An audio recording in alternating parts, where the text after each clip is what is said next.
Okay भाई बेटा, आज हम अपने फर्स्ट डे का 37 लेक्चर लेने जा रहे हैं। आज इंशाल्लाह ताला थोड़ी देर में जो है हमारे पास नेक्स्ट एक्सरसाइज जो कि 12.3 है वो भी एंड हो जाएगी।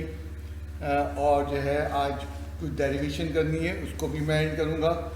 तो लेकिन सबसे पहले आज थोड़ा सा मेरे पास टाइम है, तो मैं टेस्ट के लिए तुम्हें बता दूं कि आने वाला टेस्ट जो नेक्स्ट वेडनेसडे का आपके पास उसमें क्या होने जा रहा है 16 दिसंबर के दिन। नेक्स्ट टेस्ट आपको मालूम है कि एक सवाल जो है हमारे पास एक्सेस जो है चैप्टर 12 की चैप्टर 10 की डेरिवेशन से आएगा। एक सवाल मैंने कहा उसके कितने पार्ट हैं वो मुझे नहीं मालूम, और 4 सवाल आएंगे हमारी 12.1 से लेके 12 चैप्टर की एक्सरसाइज से। अब होना ये है, उस दिन टेस्ट जब आपको मिलेगा, मैं किस तरह मिलेगा आपको टेस्ट, ऑनलाइन टेस्ट आएगा, यहाँ नहीं आना आपको 1:30 बजे 1:30 पे टेस्ट हम जो है ऑनलाइन लॉन्च कर देंगे। अब वो 1:30 बजे आपका टेस्ट लॉन्च होगा। अब उसमें आप दूसरा सवाल पूछ रहे होंगे कि कैसे वो चेक होगा। चेक करने के लिए बड़ा आसान सा तरीका है। अगर आप टेस्ट चेक करवाना चाहते हैं तो आपको 2:30 बजे के बाद मेरे पास यहाँ आना पड़ेगा कोचिंग सेंटर। मैं आपको नहीं मिलूँगा, अकरम मेरा चौकीदार मौजूद होगा, वो आपसे टेस्ट कॉपी ले लेगा। तो टेस्ट कॉपी ले लेगा। अब आप कब तक टेस्ट कॉपी जमा करा सकते हैं उस दिन में? शाम 5 बजे तक, यानी 2:30 बजे टेस्ट खत्म होने के बाद 2.5 घंटे आपके पास होंगे। आप आके टेस्ट कॉपी जमा करा दें, आप करा दें, आपका बड़ा भाई छोटा भाई करवा दे, वालिदैन में से कोई करा दे, ज़रूरी नहीं आप आएँ, कोई भी आके टेस्ट कॉपी यहाँ पे जमा करा सकता है। अब दूसरा आपका सवाल ये प्रोड्यूस हो रहा है कि जनाब टेस्ट कॉपी कैसे बनाएं। सारी बात है, मेरी वाली टेस्ट कॉपी तो आपको नहीं मिल पाएगी घर पे बैठने के बाद। ये देखो बड़ी आसान सा तरीका है, ये मैं फुल लीफ का जो है पेपर लेके आया हूँ, बड़े से बड़े साइज़ का, ये तुम्हारे पास मौजूद है, या तुम्हारे पास जिससे आप यहाँ से टेस्ट शुरू कर दें। पहले MCQs का क्वेश्चन सॉल्व करें, उसके बाद आपको थ्योरी जूम करते जाएं, इस तरह ये लीफ निकाल के लगाते जाएं। लेट सपोज आपके टेस्ट में 4 लीफ लगे, तो आखिर में क्या करें? पहले नहीं स्टेपल करना, जब आखिर में क्या करें, क्योंकि आपको नहीं मालूम 4 लीफ लगेंगी कि 3 लीफ, आखिर में आप उसको स्टेपल कर लें और यहाँ पे या यहाँ पे अपना नाम, group number, date of test ये लाजमी लिख देना। तो ये आपने जो है इस तरह स्टेपल करना। देखो स्टेपल करने का भी तरीका है, एक स्टेपल यहाँ, एक ये है, और एक रिवर्स करके बैक से मारा ताकि आपके पेजेस निकल ना पाए। तो ये टेस्ट स्क्रिप्ट आप मुझे जब ड्रॉप करेंगे यहाँ पे, तो ये टेस्ट स्क्रिप्ट फिर चेक होके हम आपको टेस्ट रिजल्ट 2 से 3 दिन के अंदर घर पे भेज देंगे कि भाई बच्चे का इतने टेस्ट नंबर आए। तो मैंने कहा फिर रिपीट कर रहा हूँ, 16 तारीख को टेस्ट, चाहे वो F1 हो चाहे F2 हो, दोनों ग्रुपों का एक साथ होगा।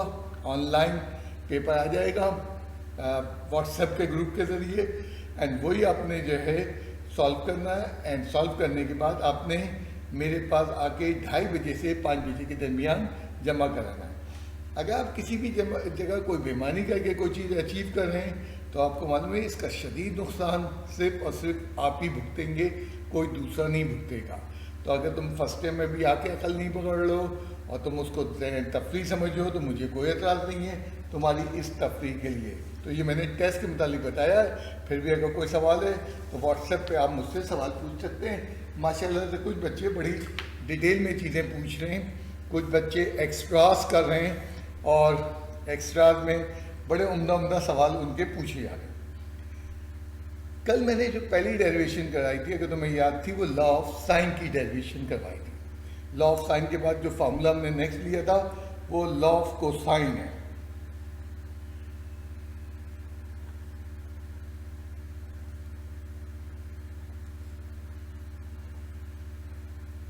Law of cosine, cosine law drive करने के लिए आज हम तैयारी करने जाने।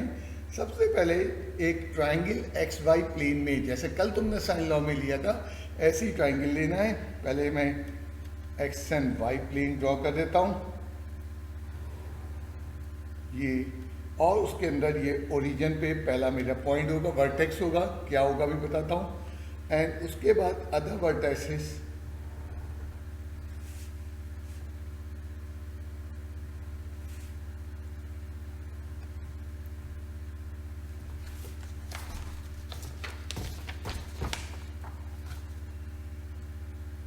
एक्स वाई प्लेन में सॉरी, ये ट्राइंगल हमने चूज़ कर लिया, ये मिटा दो।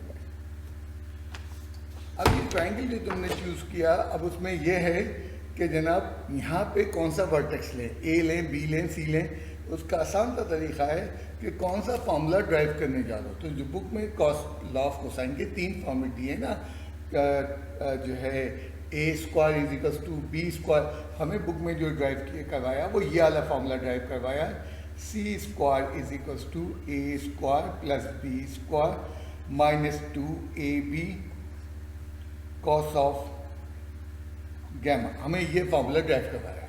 तो ये फार्मूला ड्राइव करने के लिए हमने वर्टेक्स ओरिजिन पे वर्टेक्स सी को लेना है, क्योंकि सी का फार्मूला ड्राइव करना है। देन उसके बाद नेक्स्ट चीज़ हमें ये देखनी है, ए को यहाँ लें और बी को यहाँ लें, या बी यहाँ लें तो ए यहाँ, तुम्हारी मर्जी। यानी अब इनकी कोई अहमियत नहीं है, लेना तो है तुम्हारी मर्जी। मैंने जब मुझसे कहा गया तो मेरी मर्जी, तो मैंने अपनी मर्जी परफॉर्म कर दी और मैंने यहाँ पे ए ले लिया और यहाँ पे जो है वर्टेक्स मैंने ये वाला वर्टेक्स जो है वो बी ले लिया। ये एंगल जो कि ओरिजिन पे लिया गया है एंटी क्लॉकवाइज, इसको बड़े वाजे तौर पे दिखाना है, anti clockwise direction, anti clockwise, इसको कहते हैं स्टैंडर्ड एंगल। बाकी एंगल भी दिखा दो, ये हमारे पास अल्फा है, ये हमारे पास बीटा है, इनकी ज़्यादा अहमियत नहीं डायरेक्शन की, दिखाना है एंटी क्लॉकवाइज डायरेक्शन में इनको भी दिखा सकते हो। एंटी क्लॉकवाइज डायरेक्शन यहाँ बनेगा नहीं, ये एंगल यहाँ बीटा बना के दिखा। इनका डायरेक्शन कोई इम्पोर्टेंट नहीं है, इसका बड़ा है इम्पोर्टेंट, जो कि हमारे उसमें फिगर में गामा है। तो gamma is in the anti clockwise direction, क्योंकि अब सारा गेम हम गामा से खेलना शुरू करेंगे।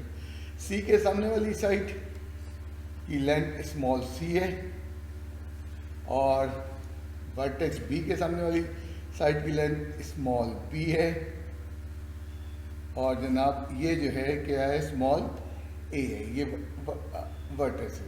एंड ये सारी जो तुम्हें हैंड आउट मिला था उसमें सारी वर्डिंग लिखी हुई है, वो वर्डिंग लिखना है। कोई भी डेरिवेशन में जितनी वर्डिंग लिखी है वो लिखना है, क्योंकि वर्डिंग के 150 2 नंबर होते हैं, वो वर्डिंग के बगैर ख़त्म हो जाएगा। अब उसके बाद जब हमने ये सब कुछ कर लिया, फिगर पहले कंपलसरी थी क्योंकि हमारे फिगर से ही हम आगे लिखना शुरू करेंगे। तो हमने कहा कोऑर्डिनेट्स ऑफ, किसके कोऑर्डिनेट, ए के कोऑर्डिनेट, कोऑर्डिनेट्स ऑफ ए के कोऑर्डिनेट क्या होंगे, ए के कोऑर्डिनेट ये देखना, याद आया तुम्हें, एंगल स्टैंडर्ड पोजीशन का गामा है और ये उसका वेक्टर है। तो हमने जब फंडामेंटल लॉ ड्राइव किया, कल हमने कोसाइन लॉ ड्राइव किया, तो ए के कोऑर्डिनेट क्या लिए हमने, वो लिए B cos of gamma, B sine of gamma. तो ये कोऑर्डिनेट्स ऑफ ए हैं। आगे पूरा जुमला लिख दो, विद रिस्पेक्ट टू ओरिजिन या with respect to point C के रिस्पेक्ट और ओरिजिन पॉइंट सी पे। इसी तरह इसके कोऑर्डिनेट क्या होंगे, बी के कोऑर्डिनेट्स ऑफ बी के कोऑर्डिनेट विद रिस्पेक्ट टू किसके रिस्पेक्ट, सी के respect, WRT with respect to C के रिस्पेक्ट। यानी कल तुमने देखा था, कल की डेरिवेशन को तुमने से किसी ने याद की है, कल हमने जो है ओरिजिन को शिफ्ट कर दिया था कहाँ पे, ऑन द बी, और फिर विद रिस्पेक्ट टू बी। आज नहीं कर रहा हूँ, आज दोनों कोऑर्डिनेट विद रिस्पेक्ट। अब सी के कोऑर्डिनेट के लिए तुम गौर करना, B point is on the x axis है। मैट्रिक में हमने पढ़ा था, अभी फंडामेंटल लॉ जब मैंने ड्राइव किया था जब भी तुम्हें याद दिलाया था, अगर point on the x axis है तो उसके कोऑर्डिनेट क्या होंगे जनाब, वो a,0। क्यों, on the x axis x की वैल्यू a, और क्योंकि ऑन द एक्स एक्सिस है y की वैल्यू नहीं होगी। तो ये वही है, फंडामेंटल लॉ में भी इस्तेमाल किया, 9th मैट्रिक में भी तुमने इस्तेमाल किया। अब या तो कोऑर्डिनेट्स ऑफ सी हमने दोनों जगह पे विद रिस्पेक्ट टू सी जो है कोऑर्डिनेट ऑफ ए पहले लिखे, देन कोऑर्डिनेट ऑफ बी लिखे, दोनों जगह पे विद रिस्पेक्ट टू सी लिखे गए। अब जब दोनों कोऑर्डिनेट हमारे पास निकल के आ गए तो हमने सेकंड चीज़ शुरू की कि हमें ये लेंथ चाहिए, length A B. Distance formula याद किया हमने। अब तुम देख रहे हो डिस्टेंस फार्मूला फंडामेंटल लॉ में लगा, डिस्टेंस फार्मूला जो है हमारे पास कहाँ पे लगा, जो इसकी कोसाइन लॉ में लग रहा है। एंड डिस्टेंस फार्मूला जो है हमारे कोर्स में नहीं दिया, एग्जाम्पल में दिया हुआ है। क्या फॉर्मूला है, x2 माइनस x1 का square plus y2 minus y1 का स्क्वायर, ये डिस्टेंस फॉर्मूला आ गया। तो लेंथ ऑफ ए बी क्या होगा,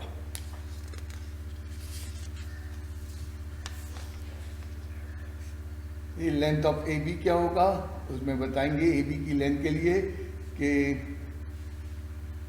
x1 y1 क्या ले हम और x2 y2 क्या ले, लेंथ ऑफ ए बी के लिए।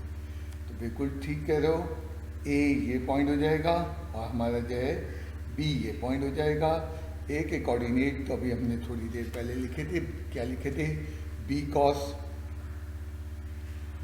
Cos of gamma then B sine of gamma and then coordinates of B क्या लिए थे, वो बड़े सादा निकल के आए थे।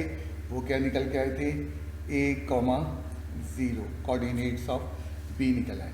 And distance formula A B की लेंथ मुझे निकालनी है, ए बी की लेंथ मुझे निकालनी है, ए बी की लेंथ मुझे निकालनी है। तो डिस्टेंस फॉर्मूले लगाते हुए ए बी की लेंथ निकल आएगी, ए बी की लेंथ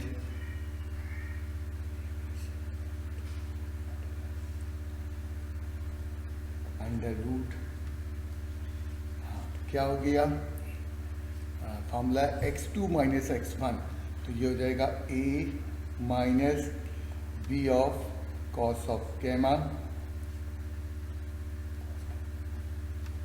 प्लस क्या हो जाएगा 0 minus B of sine of gamma whole square. A B figure में याद करो, ए बी किसके बराबर था, ए से लेके बी तक की लेंथ किसके बराबर है, सी के। लेंथ ऑफ ए बी किसके बराबर है, सी के। Therefore C will be equals to, तो ये पूरी लेंथ सी के बराबर हो गई, तो this will be equals to under root A square minus 2ab cos of gamma plus B square cos square gamma plus B square sine square of gamma. C will be equals to under root क्या हो जाएगा, A square plus इन दोनों में क्या common है, इन दोनों में क्या कॉमन है, बी स्क्वायर कॉमन है, क्या बचा cos of gamma plus cos square of gamma sine square of gamma, और ये टर्म यानी जो मिडिल में थी मैंने उसको लास्ट में कर दिया, minus 2ab cos of gamma sine cos square gamma plus sine square gamma तो 1 के बराबर हो गया। C will be equals to under root क्या हो जाएगा, ए स्क्वायर प्लस क्या हो गया, बी स्क्वायर प्लस माइनस है 2 A into P cos of gamma and squaring both the side करेंगे तो C square is equal to किसके बराबर हो जाएगा, A square plus B square minus 2ab cos of gamma. अब इसकी दूसरी शक्ल भी है, एग्ज़ाम में कोसाइन लॉ कई तरीके से आता है, पहले तो मैं वो दूसरी शक्ल तक पहुंचा दूँ। दूसरी शक्ल कौन सी है, बिल्कुल ठीक शायद तुम सोच रहे हो एंगल की। अगर एग्ज़ाम में एंगल निकालने के लिए आ जाए तो ये सब कुछ वर्किंग करनी है, इस वर्किंग पे कोई कमी नहीं होगी। देन उसके बाद क्या लिखेंगे, 2ab A B cos of gamma is equals to क्या हो जाएगा, A square plus B square minus C square, and यहाँ पे क्या हो जाएगा, cos of gamma will be equals to, वो हो जाएगा A square plus B square minus C square upon क्या हो जाएगा, 2ab। तो कॉस गैमा, तो एग्ज़ाम में ये भी प्रूफ आ सकता है। अब मैं बताता हूँ कैसे होगा, और एग्ज़ाम में ये भी प्रूफ आ जाए। एग्ज़ाम में कोसाइन लॉ पूछने के कई तरीके हैं। नंबर 1, वो कोई फॉर्मूला नहीं पूछे, वो कहते हैं drive the formula for cosine law, अल्फाज में वर्डिंग में लिख they drive the formula for the cosine law. उस वक्त ये पहली सिचुएशन बता रहा हूँ, drive the formula for the cosine law, आपने पूरा यहाँ तक ड्राइव करना है, या इन सब कुछ करते हुए। वो एग्जाम में दूसरी सिचुएशन, वो कहता है कोसाइन लॉ नहीं कहता है, वो कहता है ड्राइव दिस फॉर्मूला, फॉर्मूला लिख के दे दे, तो आपने ये 2 लाइनें नहीं करनी है। तीसरी सिचुएशन, अगर वो एग्जाम में कहते ड्राइव दिस फॉर्मूला, आपको पूरी वर्किंग करनी है, कभी ये नहीं करना 2 लाइनें लिखी हो हैंड्स प्रूफ। यानी 3 सिचुएशन में आ रहा है, सिर्फ एक सिचुएशन में कमी होती है जब वो कहता है ड्राइव दिस फॉर्मूला, तो ये नहीं लिखते, बाकी सारी सिचुएशन में ये लिखते हैं। अब कोसाइन लॉ के साथ एक झगड़ा और भी पैदा हो गया, जो कि साइन लॉ में हमारे पास नहीं था। कोसाइन लॉ में जैसे मैं और तुम जानते हैं, A square is equals to क्या था, B square plus C square minus 2bc cos of alpha. फिर कोसाइन लॉ में फॉर्मूला है B square is equals to, B square is equals to क्या फॉर्मूला है, A square plus C square minus 2ac cos of beta. फिर क्या है formula, C square will be equals to, C square is equals to A square plus B square minus 2ab cos of. अब exam में कौन सा formula drive होने आता, सुनते जाना है जरा। ये कोसाइन लॉ से प्रॉब्लम शुरू हो, ये प्रॉब्लम्स खत्म नहीं होंगे, 12वें चैप्टर में पूरे के पूरे चलते जाएंगे। एग्जाम में वो फॉर्मूला ड्राइव होने आता है जो बुक के अंदर ड्राइव किया है। बुक में कोसाइन लॉ का ये फॉर्मूला ड्राइव किया, तो कुछ भी अगर नहीं लिखा हुआ है, वो कह रहा है ड्राइव द कोसाइन लॉ, या वो कह रहा है ड्राइव दिस फॉर्मूला, तो आपने चुपचाप करना फॉलो। अब ये जो चीज़ मैं बताने जा रहा हूँ, अभी इसको अप्लाई नहीं करना, आगे चल के 2-4 हफ्ते बाद फिर मैं इस पर डिटेल में बात करूँगा। अगर एग्जाम में ये फॉर्मूला आ जाए फिर क्या करेंगे, ये एग्जाम में ये, तो मैंने कहा आगे चल के मैं डिटेल में बात करूँगा इसके ऊपर। अभी कोशिश ना करना, अभी जो कुछ तुम्हारे हैंड आउट में दिया है उसको फॉलो करना। आगे चल के हम बात करेंगे कि अगर ये फॉर्मूले अगर एग्जाम में आ जाते हैं तो उसकी सिचुएशन क्या होगी। तो अभी उसके लिए दुबले नहीं हो, अभी छोड़ दो, अभी एज्यूम कर लो कि एग्जाम में या तो ये या ये फॉर्मेट हमें ड्राइव करनी है, दैट्स ऑल। एंड बुक में भी यही फॉर्मेट दी है, मैं फिर रिपीट करूँ, आते हैं बाहर से ये इस तरह करने के लिए, वो मैं आगे चल के उनसे पूरी बात कर लूँगा। तो आज हमारे पास ओके, तो ये जो है अब हम जो है यहाँ पे ट्राइंगल सॉल्व करने जा रहे हैं जिसकी ABC 3 लेंथ दी हुई है, और उसमें by the help of exercise 12.3। अब यहाँ पे क्या है, 12.3 के लिए हमें पेरीमीटर निकालना पड़ता है। Perimeter sum of sides. अब ट्राइंगल के अंदर 3 साइड्स होती हैं, तो सम ऑफ द 3 साइड यानी कि A + B + C, इसको कहते हैं पेरीमीटर ऑफ द ट्राइंगल। और इसका आधा क्या होगा, A + B + C divided by 2, इसको कहते हैं, इस आधे को कहते हैं सेमी पैरामीटर। और इसको रिप्रेजेंट करते हैं, किससे रिप्रेजेंट करते हैं, स्मॉल s से। तो एक नया नोटेशन हमारे चैप्टर में आ गया, और ये जाएगा नहीं, पूरे 12वें चैप्टर में ऑनवर्ड्स इस्तेमाल होगा। s सेमी पैरामीटर, ट्राइंगल की 3 साइडें, तीनों लेंथ गिवन हो, हम तीनों को ऐड करके आधा कर देंगे, सेमी पैरामीटर आ जाएंगे।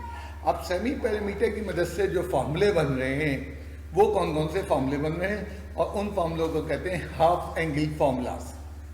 क्या कहा मैंने? हाफ एंगल फॉर्मूला, आधा एंगल के फॉर्मूले।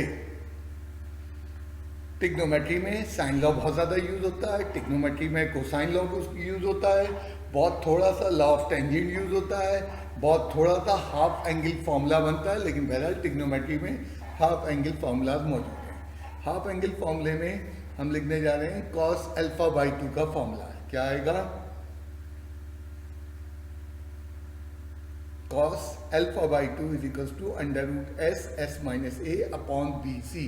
अब यहाँ हाफ एंगल फॉर्मूले में तुमने देखा एस क्या है? एस इस टॉपिक में हमेशा याद रखना पेरीमीटर है, एस माइनस ए क्या है? सेमी पेरीमीटर में से ए माइनस कर दिया गया। ए बी सी क्या है? ए बी सी जो है length of the side of the triangle है। साइन अल्फा बाई 2 का फॉर्मूला क्या होगा?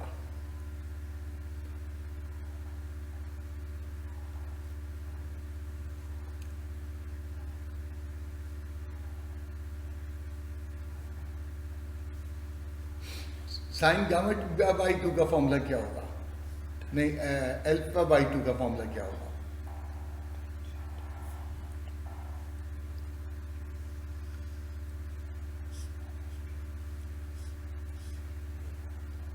अब एस बार बार कह रहा हूं सेमी पैरामीटर है। अब आपको पहले तो ये 3 फॉर्मूले याद करना पड़ेंगे एंड इंशाल्लाह ताला अगले हफ्तों में इसकी भी हम डेरिवेशन करेंगे। अब cos अल्फा बाई 2 के साथ एक फॉर्मूला और है cos बीटा बाई 2। वो क्या होगा?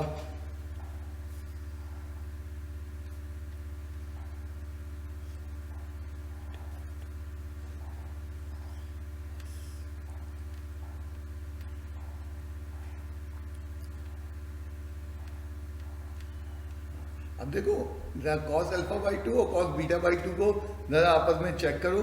यहाँ पे तुमने देखा अल्फा था तो ए का जिक्र ऊपर आया न्यूमरेटर में और बाकी जगह ए का कहीं जिक्र नहीं आया।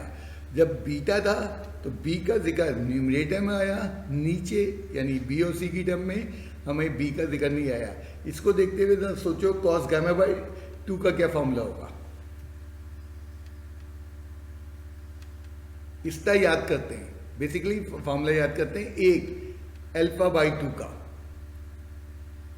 cos अल्फा बाई 2 का। अब इन तीनों फॉर्मूलों में सिमिलरिटी पकड़ो।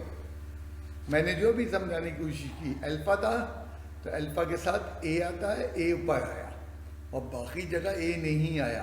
बीटा के साथ बी न्यूमरेटर में आया एस माइनस बी में, बाकी जगह बी नहीं आया, उसकी जगह जो है बी और सी आते रहे। एस तो हर एक में आता रहा एंड गामा बाई 2 में क्या हुआ? S minus C S minus C ऊपर आया और नीचे अपॉन में जो है सी नहीं आया, बी ए। इसी तरह सोचो साइन बीटा बाई 2 का क्या फॉर्मूला होगा?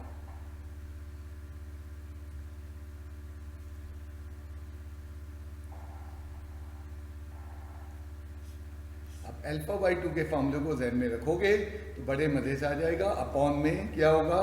ए सी आएगा। इसी तरह साइन बीटा बाई 2 के फॉर्मूले को सोचो।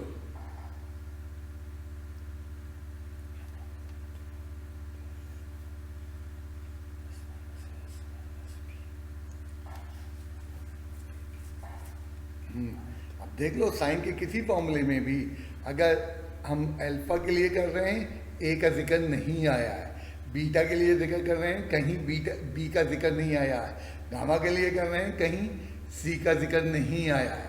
अब जरा इन सबको सोचते हुए टेंजेंट बीटा बाई 2 का फॉर्मूला क्या होगा? पहले अल्फा बाई 2 को देखो। जब तुम अल्फा बाई 2 को डाइजेस्ट करोगे तो तुम खुद ब खुद टेंजेंट बीटा बाई 2 बताने के काबिल हो जाओगे। हाँ, वैसे ये साइन अपॉन कॉस से भी बन सकता है। टेंजेंट होता है ना sine theta upon cos theta, तो देख लो उससे तो या डायरेक्ट याद कर लो, बिल्कुल ठीक है। और इसमें तुम देख रहे हो कि बीटा के साथ जो है वो बी डिनोमिनेटर में आया है, अल्फा के साथ डिनोमिनेटर में ए आया है, तो साइन टेंजेंट गामा बाई 2 में क्या होगा? डिनोमिनेटर में अपॉन की टर्म पहले लिख देना, टेंजेंट गामा बाई 2 में, बिल्कुल ठीक, एस माइनस सी, और जो बच गया ए और बी वो ऊपर आ गया। तो टेक्निकली ये 9 फॉर्मूले, लेकिन साफ बात है पहले 3 फॉर्मूले यानी sine alpha by 2, cos alpha by two and tangent alpha by two अगर सही तरह से याद कर लिया जाए तो बीटा और गामा उसके साथ साथ याद, और याद तो तुम्हें 9 के 9 रखने हैं क्योंकि एमसीक्यूज में भी पूछता है, आगे पीछे घुमा के पूछता है, तो फॉर्मूले तो हमें हर सूरत में 9 के 9 याद करने हैं। अब ऐसा करते हैं, एक सवाल करके देखते हैं हाफ एंगल फॉर्मूले से। क्या डेटा वो दे रहा है हमें?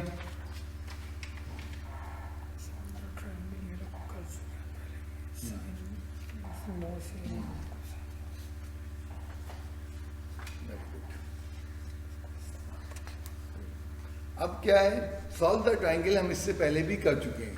तुम याद करो कि जब हम साइन अभी पीछे जो है एक्सरसाइज 13.2 कर रहे थे तो हमने सॉल्व द ट्रायंगल वहाँ पे किया by using sine law and cosine law. अब क्या फ़र्क है इन दोनों में? अब फ़र्क ये है आज हाफ एंगल फॉर्मूले यूज़ करने हैं। बच्चे ने कहा कहीं यहाँ पे लिखा तो नहीं है कि हाफ एंगल फॉर्मूले से सॉल्व करें। बिल्कुल ठीक है, यहाँ कहीं नहीं लिखा, लेकिन हम क्योंकि एक्सरसाइज 12.3 करने जा रहे हैं तो वो हाफ एंगल फॉर्मूले से हम करेंगे। ज़रा तवज्जो देना, हाफ एंगल फॉर्मूले से करेंगे। हाँ, एग्ज़ाम में आए और कोई चीज़ नहीं लिखी हो तो तुम जिस मेथड से करना चाहो उस मेथड से कर सकते हो। तो वही डेटा बन रहा है। डेटा में उसने 3 साइड ऑफ द ट्रायंगल की लेंथ दी हुई है और क्या पूछा है ज़रा उसको लिख दो। अल्फा बीटा गामा, हाँ, solve the triangle means alpha find करना है, बीटा फाइंड करना है और गैमा फाइंड करना है। 3 एंगल कोसाइन लॉ से भी निकल सकते थे, लेकिन यहाँ 12.3 में लाजमी तौर पे तुम जो है हाफ एंगल फॉर्मूला यूज़ करोगे। ओके, नेक्स्ट क्या आएगा? Semi parameter. अब चाहे तुम जो है जैसी 12.3 का सवाल अटैम्प्ट करोगे सबसे पहले सेमी पैरामीटर एस निकालोगे। a + b + c by 2। ए की वैल्यू भी दी हुई है, बी की वैल्यू भी दी हुई है और सी की वैल्यू भी हमें दी हुई है।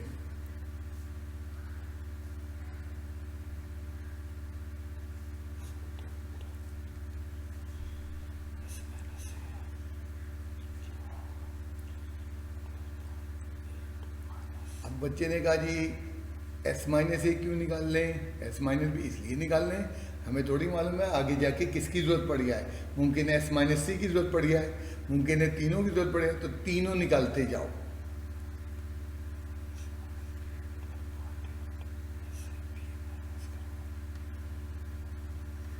कैलकुलेटर का अच्छा खासा इस्तेमाल है, 12वें चैप्टर के अंदर कैलकुलेटर बहुत यूज़ होता है।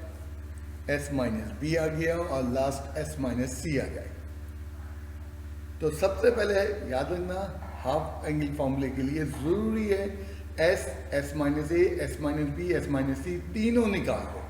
एंड इनके यूनिट्स देखो, S, S-A, S-B, S- सबके यूनिट वही हैं जो सवाल में यूनिट दिए हैं। सवाल में सेंटीमीटर दिए हैं तो सबको हमने सेंटीमीटर। अमूमन हमारा बच्चा लापरवाह होता है और यूनिट्स लिखना भूल जाता है, वहाँ पर आराम से उसका एक नंबर डिटेक्ट हो सकता है। अब अगर हम रिकॉल करें कौन सा फॉर्मूला लगाएं, हमें अल्फा भी मालूम करना है, हमें बीटा भी मालूम करना है, हमें गामा भी मालूम करना है। पहले चलते हैं अल्फा के लिए। क्या अल्फा अगर मुझे मालूम करना है, अल्फा मालूम करने के लिए मेरे पास 3 चॉइसेस हैं। कॉस अल्फा बाई 2 यूज़ करूँ, साइन अल्फा बाई 2 यूज़ करूँ या जो है टेंजेंट अल्फा बाई 2। तो हम कौन सा यूज़ करने जा रहे हैं? इन 3 चॉइसेस में जो अल्फा की है मैं cos alpha sine alpha by 2 use करने जा रहा हूँ। तो ज़रा साइन अल्फा बाई 2 का फॉर्मूला लिखो। ये आधे एंगल में अल्फा बाई 2, इसीलिए इन फॉर्मूलों का नाम दिया था हाफ एंगल फॉर्मूलास। फॉर्मूले याद रखना है क्योंकि सारा कमाल होता है आपके फॉर्मूले याद करने का। एंड मैथमेटिक्स लिए तो फॉर्म बिल्कुल ठीक है। अब मैंने S-B और B और C की वैल्यू यहाँ पे पुट कर देनी है राइट हैंड साइड में। साइन अल्फा बाई 2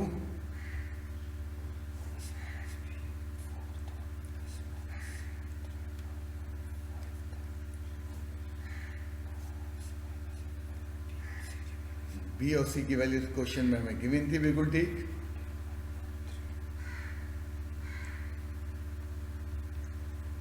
पहले मल्टीप्लाई करेंगे न्यूमरेटर को, फिर डिनोमिनेटर को। स्टेप दिखाना है, डायरेक्ट कैलकुलेटर से नहीं करना है। स्टेप ये दिखाया है कि दोनों को मल्टीप्लाई कर दिया और नीचे डिवाइड कर दिया, मतलब उनका रिजल्ट ले लिया देन डिवाइड किया। ये स्टेपिंग बच्चे नहीं करते, कैलकुलेटर से डायरेक्ट कर देते हैं। ये स्टेपिंग के हमारे पास नंबर हैं and sine alpha by two, अभी देखना स्क्वायर रूट लेने जा रहे हैं, अल्फा बाई टू एंगल हमेशा आधे में लिखेंगे, कब इसको पूरे में लिखेंगे अभी वही बताने जा रहे हैं। Sine inverse of alpha by two, alpha by two, calculator से साइन इनवर्स ऑफ वैल्यू निकाली 0.4136 की, तो साइन अल्फा बाई टू की वैल्यू एंगल आ गया निकल के 24 डिग्री। अब यहाँ पे 2 को क्रॉस मल्टीप्लाई करके अल्फा की वैल्यू निकाल लेंगे, बिल्कुल आखिर में जाके एंगल फुल करते हैं, नहीं तो आधे एंगल में कैलकुलेट करते हैं अल्फा बाई टू। हाँ बिल्कुल ठीक है। और जनाब ये डिग्री मिनट सेकंड में अगर लिखने का तुम्हें शौकीन है तो तुम डिग्री मिनट सेकंड में लिख सकते हो। डिग्री मिनट सेकंड की कहीं पे भी सख्ती नहीं है हमारे कोर्स के अंदर। अभी 3 एंगल में से पहला एंगल हम वर्कआउट कर पाए। अब हमारे पास अगर तुम फॉर्मूले दोबारा देखो, यहाँ पे फॉर्मूले दोबारा देखो तो हमारे पास जो फॉर्मूले आ रहे हैं वो 3 फॉर्मूले आ रहे हैं। अल्फा बाई 2 के तो अब ख़त्म हो गए, यानी कि तुम जो है कॉस अल्फा बाई 2 या टेंजेंट अल्फा बाई 2 से कोई नहीं निकाल सकते, वही सेम एंगल आ जाएगा। अब हमें बीटा निकालना है या गामा निकालना है, तो मैंने फैसला किया ये बीटा निकालता हूँ। बीटा के लिए मेरे पास 3 फॉर्मूले हैं, cos beta by 2, sign beta by 2, tangent beta by 2। अच्छा कोई ज़रूरी नहीं है पहले आपने टेंजेंट का फॉर्मूला यूज़ किया था और टेंजेंट ही का फॉर्मूला भी पहले से मुराद, अभी तुमने जो थोड़ी देर पहले साइन अल्फा बाई 2 का फॉर्मूला यूज़ किया था, तुम साइन बीटा बाई 2 का फॉर्मूला यूज़ करो तो कोई ज़रूरी नहीं है।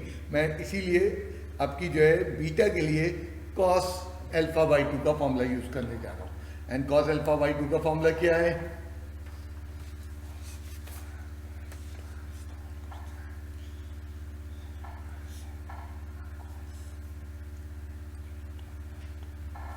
एक ने कहा जी गामा भी कर सकते हैं, बिल्कुल गामा कर सकते थे, आप चाहते तो गामा भी यूज कर सकते थे।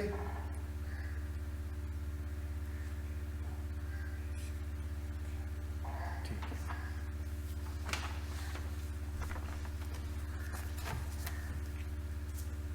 अब डेटा हमें वही पुराना मिलेगा, S minus A, S minus B, S minus C, एक दफ़ा निकाल लो, पूरे सवाल में वो डेटा बड़े प्यार से चलता रहेगा।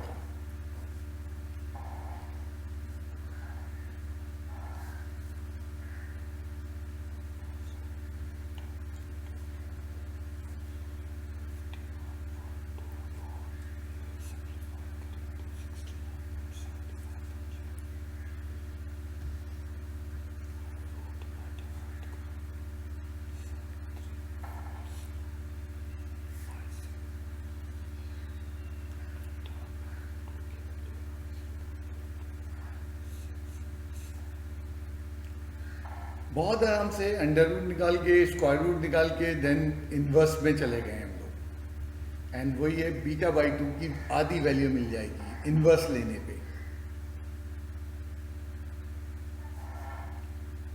और beta will be equals to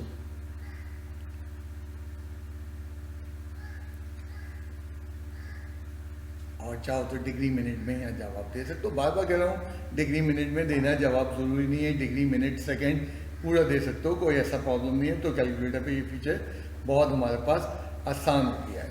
तो हमने क्या किया अभी तक, हमने अल्फा बाई 2 साइन से निकाला था, साइन अल्फा बाई 2 निकाला, देन अब हमने क्या निकाला, बीटा बाई 2 कॉस से निकाला। जानबूझ के तुम्हें समझाने के खातिर मैं ज़िगज़ैग चल रहा हूँ, वहाँ से निकाल दिया है। अब मेरे पास तीसरा एंगल क्या रह गया है, अल्फा आ गया है, बीटा आ गया है, गामा। गामा के लिए तीसरे एंगल के लिए तुम्हें याद रखना है फ्रॉम ज्योमेट्री। क्या ज्योमेट्री कहती है,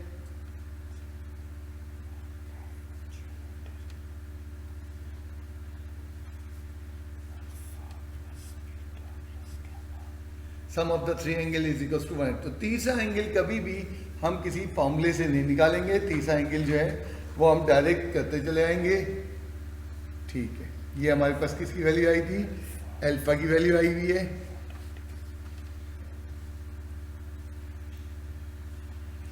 बीटा की वैल्यू कितनी है,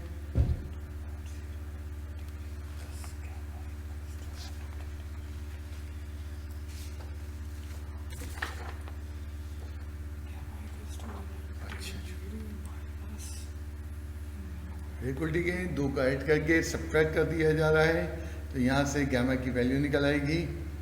गामा और वैल्यू को डिग्री में आने के बाद चाहो तो अल्फा वो डिग्री मिनट सेकंड में भी निकाल सकते हो। तो 3 एंगल हमें फाइंड करने से सॉल्व में 3 साइडें दी हुई थी, एंड यहाँ पे आखिर में रिजल्ट लिख दो, अल्फा कितना है, बीटा कितना है और गैमा कितना है।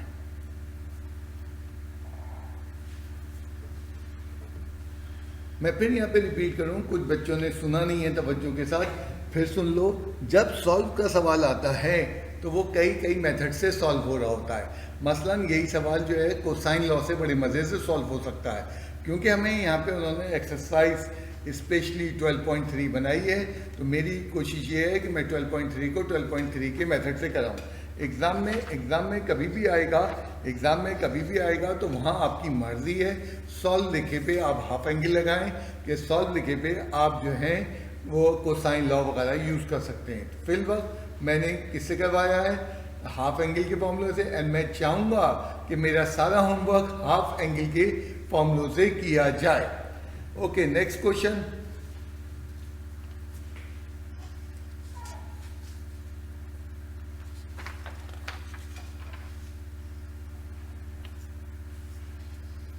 ट्रायंगल की 3 साइडों की लेंथ दी हुई है और कह रहे हैं छोटा एंगल निकाल लो।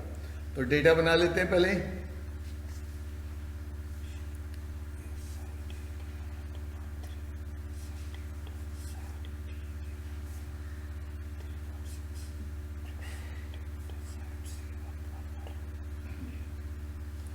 और यहीं पे पहले S minus A, S minus B, S minus C निकाल लो, क्योंकि अगर हमें हाफ एंगल से करना है और हमें यहाँ पे एसेंशियली हाफ एंगल से करना है। हाँ, एग्ज़ाम या टेस्ट में आपकी मर्ज़ी है कि आप किस तरह करें। तो मैं जो हूँ बार बार जो है एक्सरसाइज 12.3 को हाफ एंगल के मेथड से करना चाह रहा हूँ। यही सवाल आराम से जो है कोसाइन लॉ से भी हो सकता है।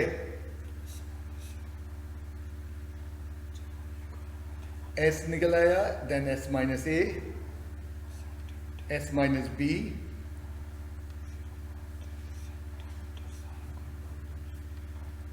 और फाइनली एस माइनस सी। और ये सब सेंटीमीटर लिखना ना भूलना। अब ज़रा यहाँ हम रुकेंगे और थोड़ा सा मैट्रिक क्लास को रिकॉल करेंगे। क्या इस सवाल के अंदर 3 एंगल निकाले जाएं और जो छोटा तरीन एंगल है वो जवाब दे दिया जाए? बहुत ख़राब आइडिया है, क्योंकि उसने स्मॉलेस्ट पूछा है तो ये थोड़ी मतलब तीनों निकाल लें। तो मैंने कहा मैट्रिक क्लास को याद करो। मैट्रिक क्लास में हमें पढ़ाया गया था जो साइड ट्रायंगल की सबसे छोटी होती है उसके साइड के सामने वाला एंगल सबसे छोटा होता है। अनइक्वल बनाना नहीं, तुमने क्या करते तो ट्रायंगल बराबर बना देते हो, दिस इज रॉन्ग हो जाता है। दोबारा बनाओ यहाँ ट्रायंगल और एक साइड बड़ी दिखाओ, एक साइड छोटी दिखाओ। और लंबी ले जाओ इसको राइट पे, इसको इधर मेरी जब ले आओ, जितनी ला सकते हो। हाँ ला लो। हाँ अब जब मैंने कोशिश किया है एक ऐसा ट्रायंगल जनरेट करने का, तुम्हें समझाने के लिए, फिगर की यहाँ कोई ज़रूरत नहीं है। एक ऐसा ट्रायंगल तुम्हारे सामने जनरेट किया है जिसकी तीनों साइडें अनइक्वल हैं। तुम क्या नोट कर लो, तुम ये नोट कर लो जो सबसे छोटी साइड है। कौन सी सबसे छोटी साइड है? उस पर 2 लकीरें डाल देना। तो ये सबसे छोटी साइड है, तो इसके सामने वाला एंगल सबसे छोटा होगा। और सबसे बड़ी साइड कौन सी है? ये वाली साइड, 2 लकीरें, तो इसके सामने वाला एंगल सबसे बड़ा होगा। तो ये लॉ याद रखना, ज्योमेट्री का लॉ है।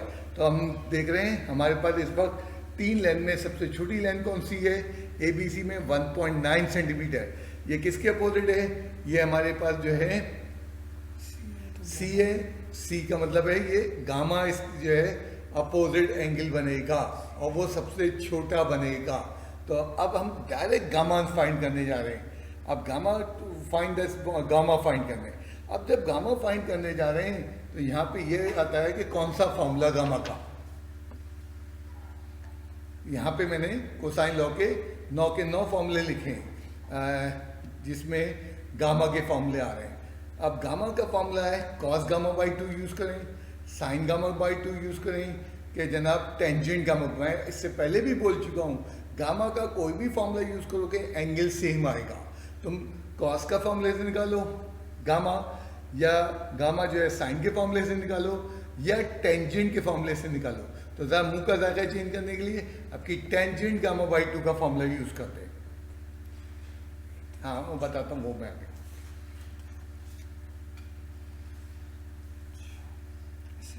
कुछ वर्डिंग इसकी लिखवानी चाहिए। दी एंगल बिल्कुल ठीक है।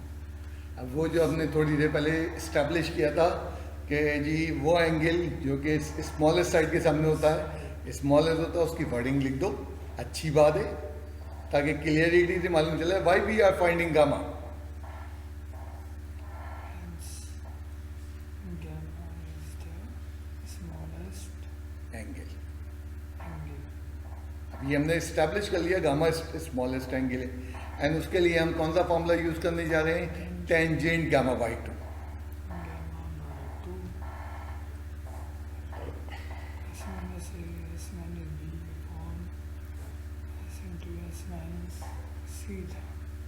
ठीक है। अब यहाँ एक लम्हे लिखना, हमारे बच्चे ने कहा सर ने जो है टेंजेंट का फॉर्मूला यूज़ किया है, सर ने टेंजेंट का फॉर्मूला, ये तो बहुत बड़ा फॉर्मूला है बेटा, ये तीनों फॉर्मूले गैमा के सेम है। तो मैं तुम्हें दिखाऊं कॉस गैमा बाई 2 में कितनी टर्म है। एस है न्यूमरेटर में, एस माइनस ए है, डिवाइडेड बाई क्या है हमारे पास, ए इंटू बी है। इसी तरह साइन में नोट करो, साइन में भी हमारे पास चार टर्म है, 2 ऊपर 2 नीचे। इसी तरह तुम टेंजेंट में नोट करो, S minus B S minus C ऊपर है, एस माइनस सी जो है डिनोमिनेटर में, वहाँ पे भी 4 टर्म है। तो ये दिखावे के लिए फॉर्मूला लग रहा है कि टेंजेंट का बड़ा होगा, तो ये अंदर की बात है। ये सारे फॉर्मूले जैसी वैल्यू पुट करोगे सारे फॉर्मूले जो है एक ही चूहे की शक्ल इख्तियार कर लेंगे।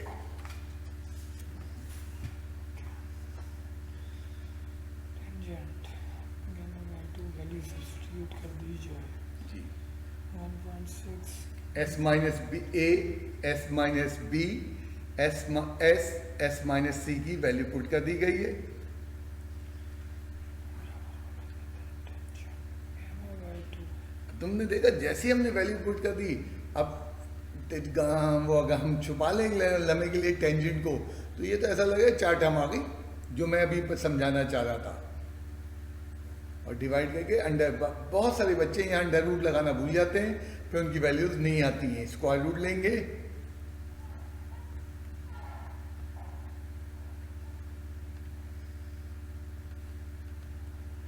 और साइन टेंजेंट इनवर्स, क्योंकि हम टेंजेंट के फॉर्मूले से निकाल रहे हैं। बिल्कुल ठीक। गामा बाई 2 इनवर्स करा तो हमारे पास क्या वैल्यू हो गई?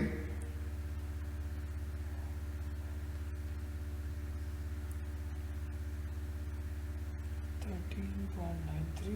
ये 2 से मल्टीप्लाई क्रॉस में हाँ 2 से क्रॉस मल्टीप्लाई हो रहा है, बिल्कुल ठीक है।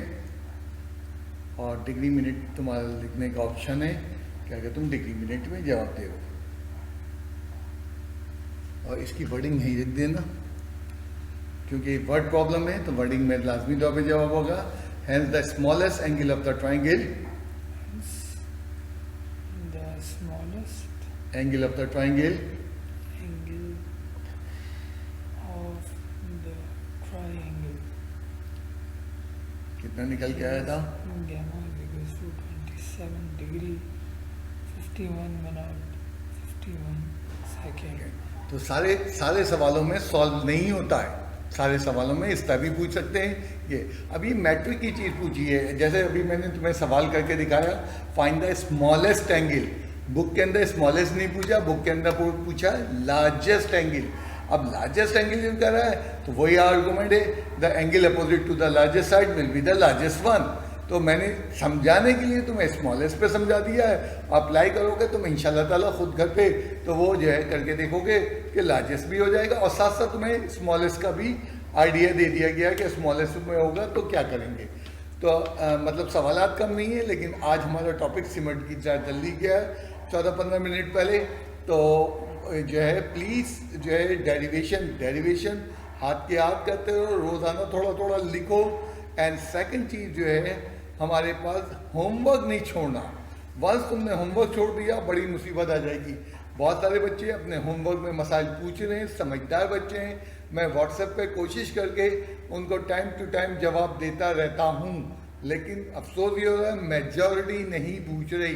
पता नहीं वो किस उम्मीद पे बैठी है, या तो उससे सवाल हो रहे हैं। खुदा ना अनफेयर मीन इस्तेमाल नहीं करना, क्योंकि तुम समझो कि दूसरा बेवकूफ़ है, तुम यकीन करो तुमसे बड़ा कोई बेवकूफ़ नहीं है। अगर तुम इस सिचुएशन में अनफेयर मीन इस्तेमाल करने जा रहे हो तो तुम्हारे सवालात का मुंतज़िर रहूँगा। ओके बेटा, आज क्लास में यहीं पे एंड करने जा रहा हूँ।